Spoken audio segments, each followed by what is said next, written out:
So, Alex Makinson, welcome back to the Chester Landlord podcast. It's the first time I've ever said that, as you are our first returning guest. Wow, I think I'm honoured to be back again then, if that's the case. Thank you very much, David, for having me. That's quite all right. We had such demand after the last podcast we did about making tax digital. So for anyone who hasn't caught up on that one, please do. But after that, we had so many people message saying we'd love Alex to come back to talk about tax and company structures and personal ownership.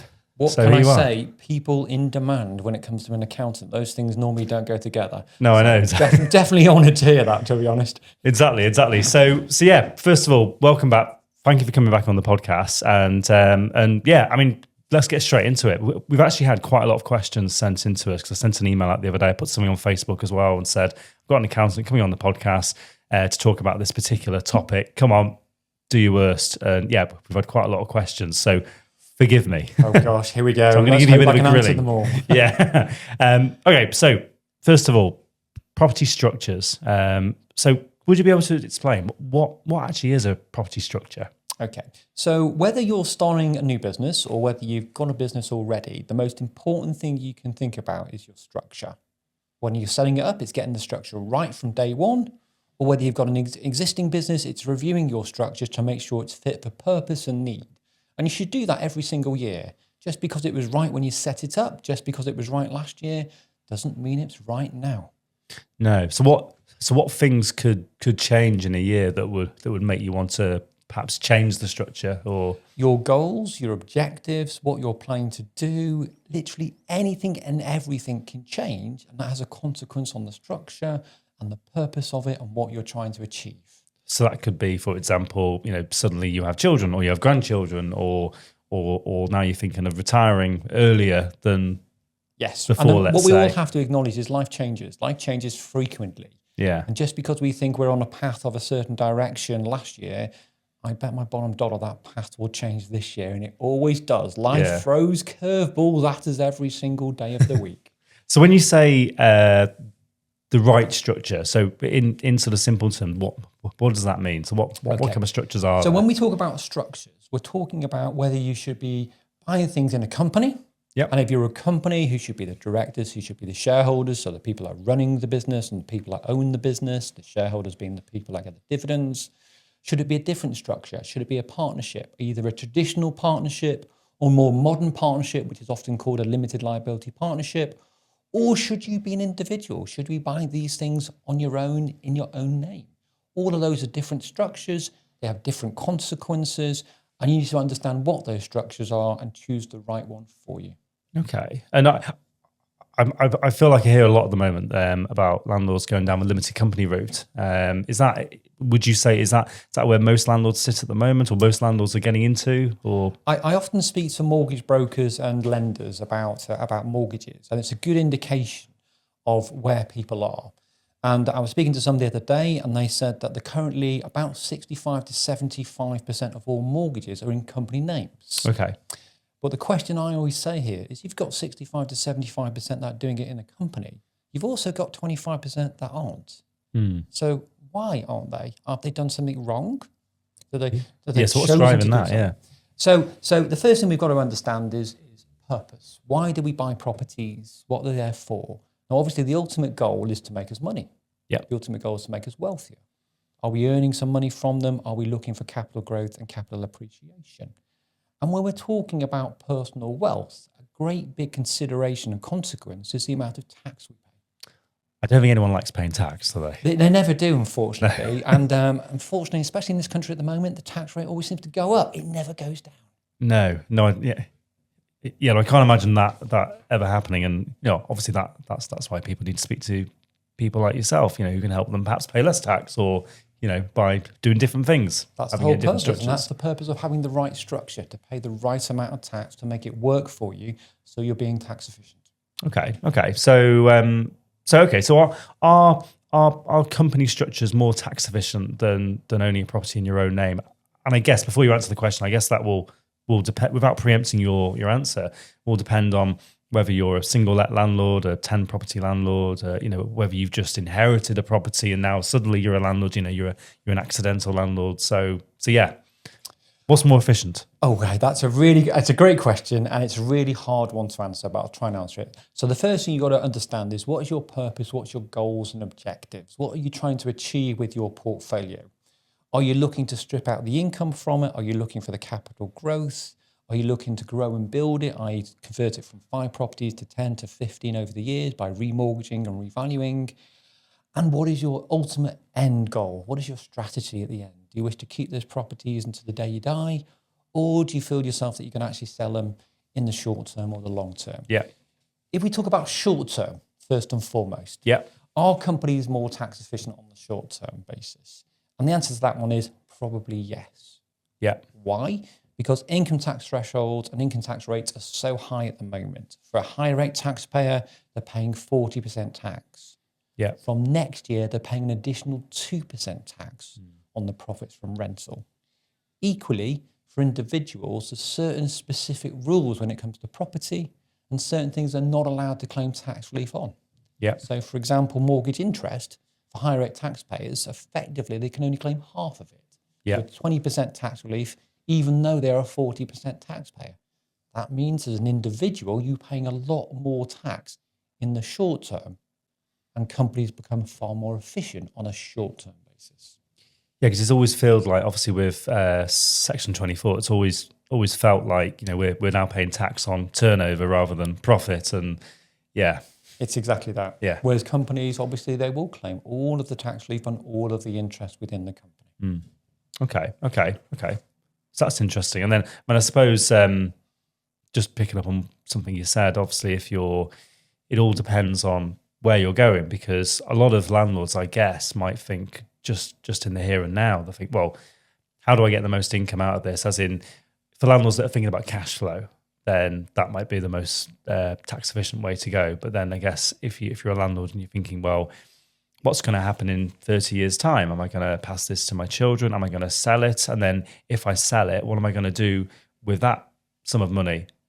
If you're thinking about succession planning, where's that money going to go? If the end goal is to pass that on to children, let's say, then is it better to sell the property, put it somewhere else, and then that ends up going to the children, or is it best to get the children? There's so much you can unpack there, isn't there? Like, there is indeed. So let's. I'm getting really complicated on you there. No, brain's not just at all. going. Not at all. There's lots of things going on with that sort of question. So let's talk about long-term goals now. Let's talk about where we want to be long-term, because that's very different from short-term.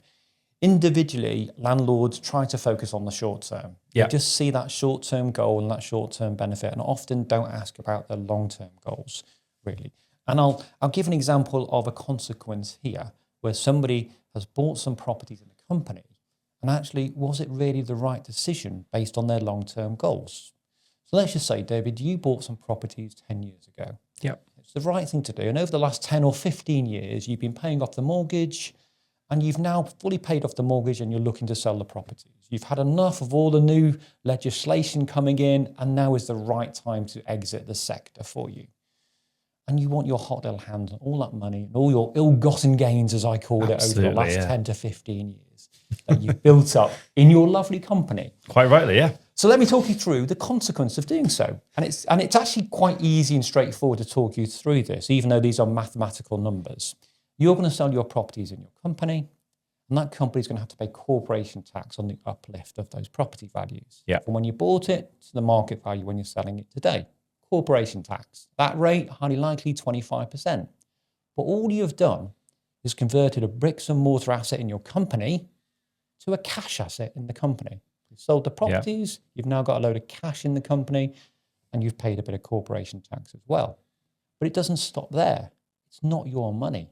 If you want to take that money out and do something nice with it, i.e. buy a new car, increase your own property by buying another property for yourself, or a larger property, or just spend it, you have to extract that cash from the company. As a dividend, or... Well, most people actually close the company down because it's a cheaper tax rate, and they pay capital gains tax on that, so 24% rather than higher rates of dividend tax. But that's a double tax hit. Yeah. You've paid corporation tax on the sale of the properties, and then you've extracted the cash by closing the company down and actually paid capital gains tax on the net. Ouch. huge amounts of tax at the end. Now, let me compare that to if I owned it personally. If I owned it personally, obviously, would I have paid more tax in every year in that 10 to 15 years? Highly likely, because of all of the tax rates I mentioned a few moments ago. However, when I sell them, I'm selling them and I'm paying personally capital gains tax of 24%. Yeah. But then all the money's mine.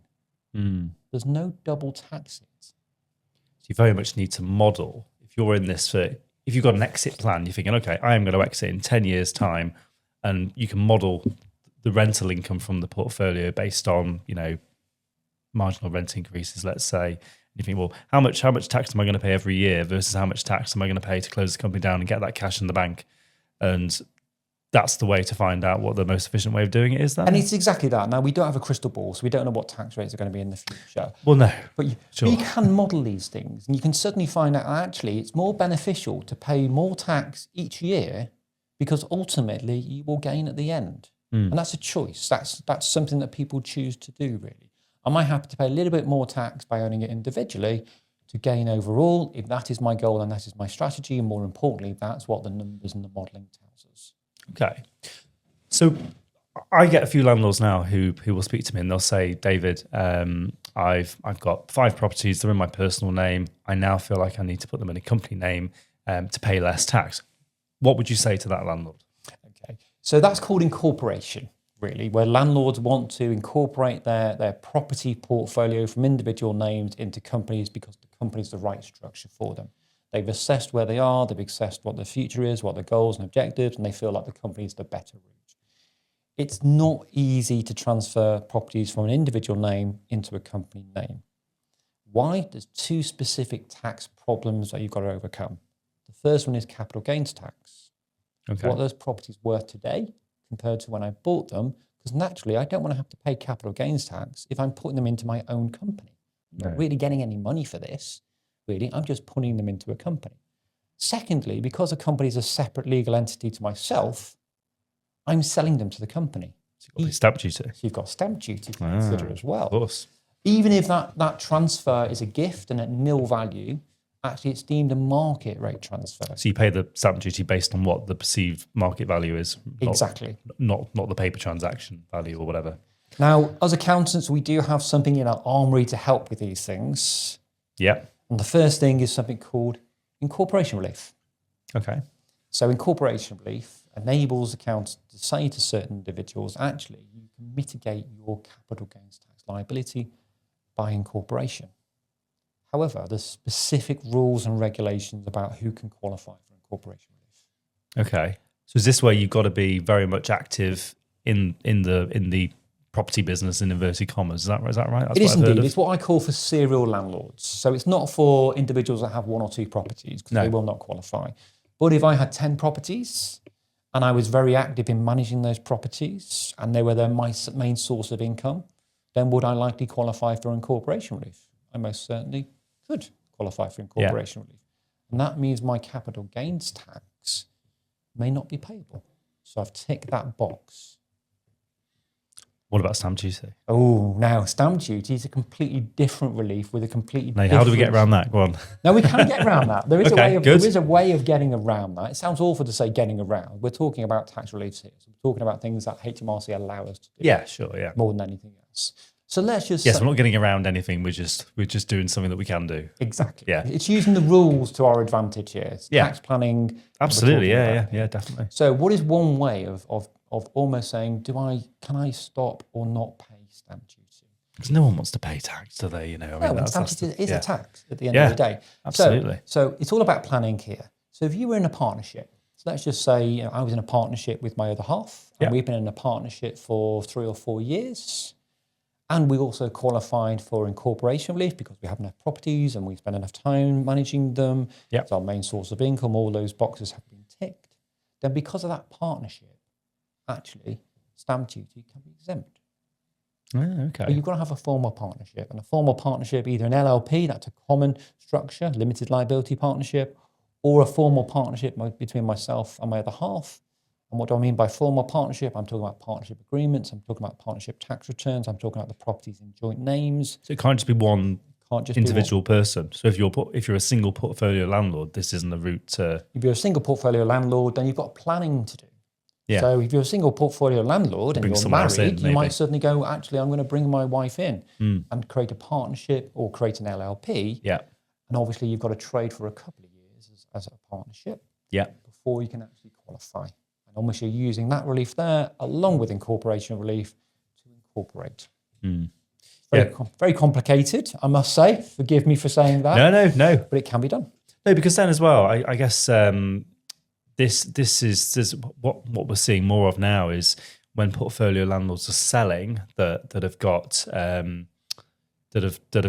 company structure. That if they're selling to another company, then obviously there's no stamp duty to pay. Is that right? Because you're buying, because it's an asset purchase or a share purchase even. Correct. Of the property. I often get asked, I don't like that double tax charge that I mentioned earlier on, Alex. I don't like that. If I sell the properties within the company, I've got that tax bill to pay, and then if I extract the cash out, I've got that double tax hit.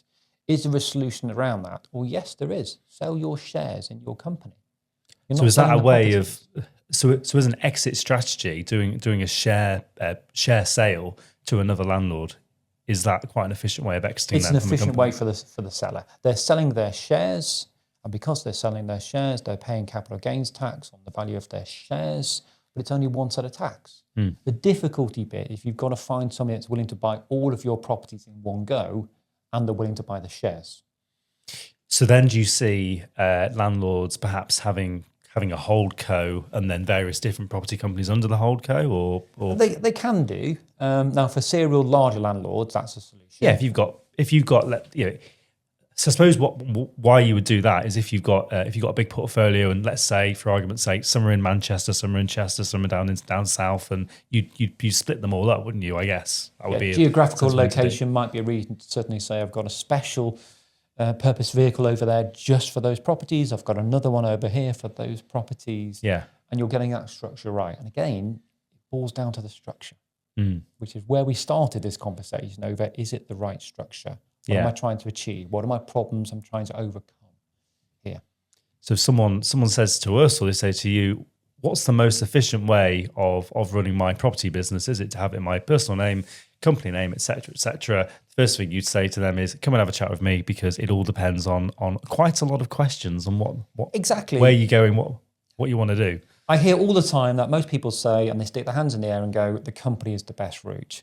It's not always the best route. No, clearly not. You demonstrated that. 25% of people don't do it for a reason, really. And those people that have done it may have made the wrong choice. And it may have been the right choice then, but is it the right choice now? It's so specific. There's no real right answer or wrong answer. It's very personal. And I guess sort of flipping it, you probably don't see a lot of people who have let's say, they've got a company with 10 properties in, and then they go the other way and they sell them to themselves in a personal name. That wouldn't be efficient, would it? Or you don't see an awful lot the other way, to be honest with you. But it can be done, and some people do it. Okay. Interesting. Let's have a look what other questions we've got. I think we've covered quite a lot of this. Obviously, Making Tax Digital. Last month, you were very kind to talk to us about Making Tax Digital, weren't you?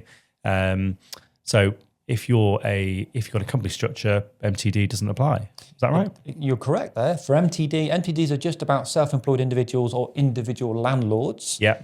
If you're a company with a property portfolio within that company, then you do not have to do quarterly returns. You've just got your annual accounts, your annual corporation tax return. So another tick in, I don't want to own these individually, is you don't have to do MTD. Yeah. No, okay. Got you.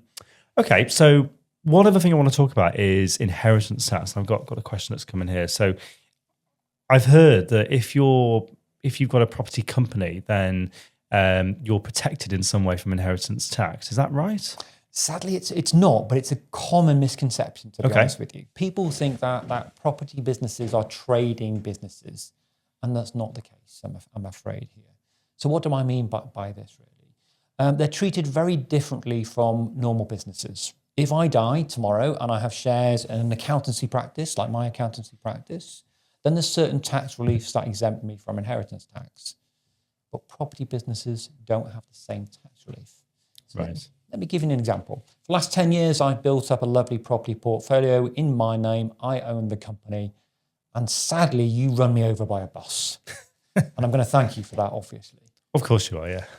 Now, my company is worth a pretty penny. And let's just say it's worth £1 million, because obviously that's a nice easy number I can work with without a calculator. Yeah, Really. absolutely, yeah. And I've left all of my shares to my children.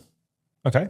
My children are 18 and 21, so they're not minors. So whilst I don't trust them, they can certainly have the money, really.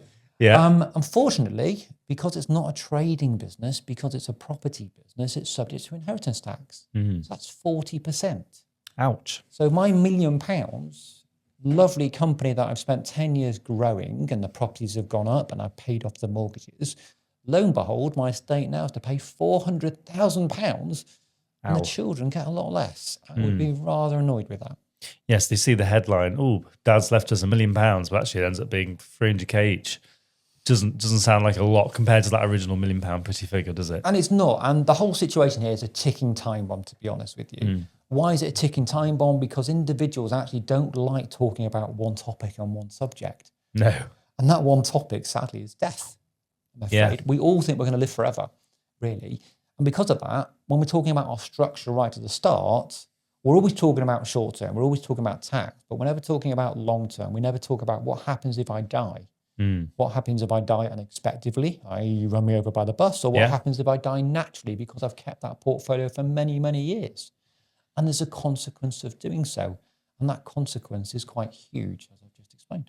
So if I, let's say I don't have any properties, let's say, and I want to buy some buy-to-let properties, and I'm thinking, okay, well, I personally have got 2 kids. They're very young. They're only 11 months and 3.5 years old, so I certainly do not trust them with money at the moment. But because they probably eat it. Let's say I'm thinking of starting a portfolio in the next couple of years, but I'm thinking, okay, well, I'm not going to live forever, obviously, and one day I want the 2 boys to inherit that. I know it's no one size fits all, but what sort of advice would you give to someone in that situation who's thinking that I'm going to set up that because I want the income from it to fund retirement, perhaps, and then eventually I want the most tax efficient way to pass it on to the boys. What would the advice there be? So your long-term strategy is obviously retain the properties, part of your estate when you sadly die, and part of your pension planning as you get older, really. And at some point, the children will inherit them. Well, actually, even though they're minors now, there's nothing to stop them being shareholders in the company when you set it up. Yeah. The value of your company when you set it up is nil. So the boys could be shareholders in the company. They can't benefit from dividends whilst they're minors, but as soon as they reach 18, they can. So it becomes tax-efficient income stream if they're going to university. Yeah. And if they own an element of the company and you sadly die, well, that element is exempt from tax because they already own it. It's not your estate. So tax planning is really interesting when you're talking about long-term tax planning rather than short-term tax planning. So would you be, let's say it was just me and the 2 boys, would I be sensible giving them the majority shares, but changing the classes of shares so they don't get any income from it? You can do different things with shares, can't you? Having golden shares and things like that. Yeah, you can be very interesting when it comes to the shares. Yeah. You can have different classifications, different rights is the terminology here, capital rights, income rights, voting rights. So you can give certain things to the children and they can certainly have them whilst still retaining control and still retaining an income stream and almost having all those voting rights as well. You just got to be very careful on the structure, that's all. Okay. So last question, family investment companies, what are they? Great family investment companies, talk to me. So great question, family investment companies, and they are a big topic at the moment in the accounting profession. Yeah. Everybody seems to like the word family investment companies, probably because it sounds interesting. It sounds quite cool, doesn't it? It does. It probably isn't. This is accountancy and tax at the end of the day here. So interesting doesn't normally go together. No, I bet. Family investment companies are a solution when it comes to inheritance tax. Okay. And all they are is companies that are set up with your family involved for tax planning. They're very flexible. They give lots of options. And they're a nice vehicle to use as part of your planning for that inevitable scenario, which is you sadly dying. Okay. And it gives you lots of options. Now, I could talk about family investment companies all day. So maybe... Probably a separate podcast, maybe. Maybe it could be a separate podcast when we talk about solutions for property portfolio investors where they've got a company and they're worried about the consequences of any death. No, okay. Well, I think, we like to do these podcasts in, nice sort of bite-sized pieces. So I think, rather than go down the rabbit hole today, maybe we get you back for a third time. If you'd come and talk about 3 times a family charm, investment companies. I know you'd be. We're the first guest to come on twice. So, yeah, I mean, it'd be great for you to come on a third time. And we've had so much demand for you to come back a second time. So I think, for anyone who's still watching and listening to this, if you made it this far, thank you. But I can say, certainly I've learned quite a lot of things. I'm sure a lot of landlords will as well. So thank you for coming on. You're more than welcome. Is there anything, just to sort of close the loop on company structure?